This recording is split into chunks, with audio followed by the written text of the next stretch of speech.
श्री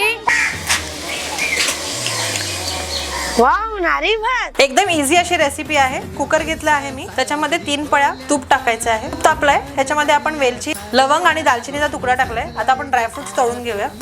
1 ते 2 मिनिटं छान परतून घ्यायचंय। तांदूळ निथळून घेतलेले आहेत, आपण तांदूळ ऍड करूया। 2 ते 3 मिनिटं तांदूळ परतून घेऊया। मी 1 वाटी तांदळाला 1 वाटी नारळाचं दूध आणि 1 वाटी पाणी ऍड करणार आहे।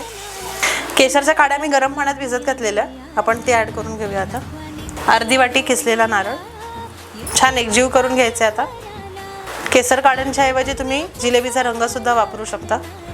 आता आपण याच्यामध्ये साखर ऍड करूया। तुमच्या आवडीनुसार, तुमच्या चवीनुसार साखर टाकायची आहे। मी 1 वाटी तांदळासाठी मी पाऊण वाटी साखर घेतली आहे आणि अगदी चिमूटभर मीठ ऍड करायचं आहे। वेलची पावडर ऍड करूया। आता आपण झाकण लावून 2 शिट्ट्या काढून घेऊया।